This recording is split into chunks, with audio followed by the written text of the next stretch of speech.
that brings us to why you're here. You're talking about this Yeah. album on Record Store Day.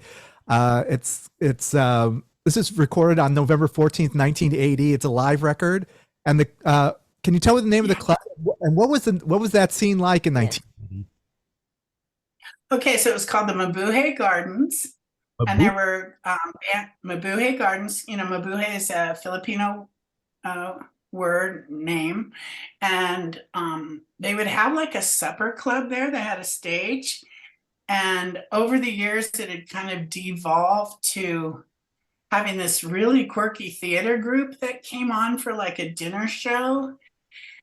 And they were much more kind of in the tubes kind of, dress up in crazy clothes and very kitsch and stuff like that. And they did music, but they also did like skits, and they were a little risque, but like not strippers. And so anyway, but after that was over, starting at 11, it was all bands. And so I went to see, the Victims, Negative Trend, the Toiling Midgets. Flipper came out a little bit later, but Flipper, I remember seeing Jello Biafra when he first moved up from Santa Cruz and still wore like Guatemalan shirts, and kind of had that little mime sort of thing going on. So it was just like this great gestation ground. And, like I said, there was bands there 7 nights a week, and I was going to art school. So I probably went down there at least 4 or 5 times a week to see whoever, was playing. And Devo came through when they were still showing that Bougie Boy Yeah. video when they performed, in the playpen, and Lena Lovitch came through So that and performed there, which was pretty awesome. And then we were an opening band for a lot of other bands before we ever headlined there for a long time.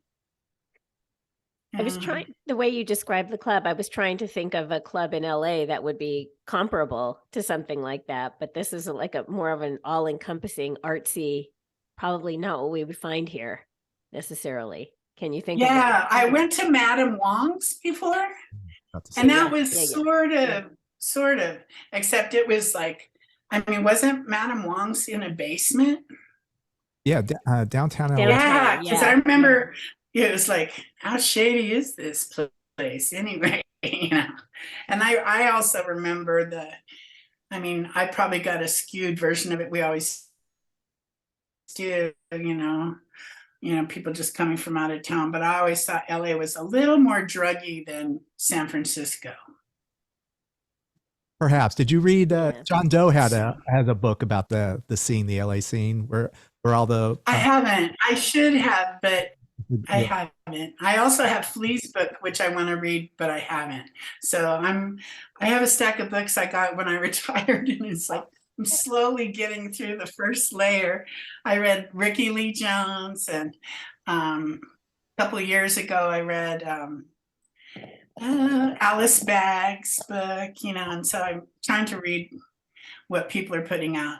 So should definitely check it out. But I saw Penelope Spheris's Decline movie. What was it? decline of Western. Yeah. Yeah. So that was like, oh wow, Was it And similar? I do sort of remember. Pardon? Oh, was the scene similar in San Francisco? I mean, watching Decline, did you get a sense of deja vu? Like, oh, I know this character, I know this person, or I A recognize. little bit, yeah, because there were people who were just always around, and for sure. Um, and then I think in San Francisco, I sort of avoided a lot of the drug crowd more. I think, I knew the people from art school and some of the girls who worked in the strip joints, and their boyfriends who did sound at the strip joints and stuff like that. It was a little bit different than just being, more hardcore, you know, And you didn't see let's yourself as, do heroin. but yeah, you didn't see yourself as hardcore. I mean, was there just what type of music were you like Patti Smith, but like contemporary? What I mean, you were listening to punk rock, but what was like the music that you were excited by? Or Well, you know, I remember getting my first 45s were like Stop Sobbin' by the Pretenders and XTC, Making Plans for Nigel, The Normal, Warm Leatherette. Those were all early, like my punk CD or 45s. right. Yeah. So Yeah. wave post punk. Yeah. Yeah. What was the record store? Where'd you go to pick up stuff?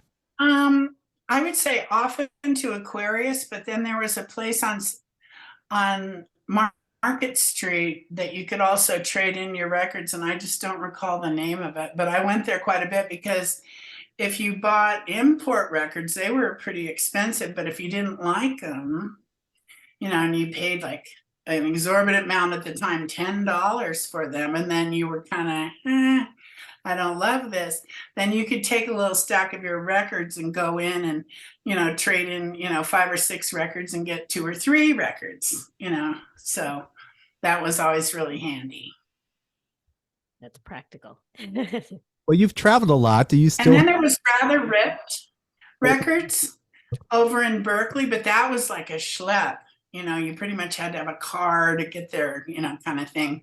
But I remember going there and getting Teenage Perversities and Ships in the Night, which was Patti Smith's bootleg live LP, which I loved. I doubt if I still have it, but you know, I've had a few parties over my life, and sometimes your records go missing after you have a party, and that's happened to me a few times. Oh man! But I also got Piss Factory 45 there with Hey Joe on the other side. I love that you remember that, the exact place you bought something. Because yeah, And the B-side. The What? B-side. Music's important.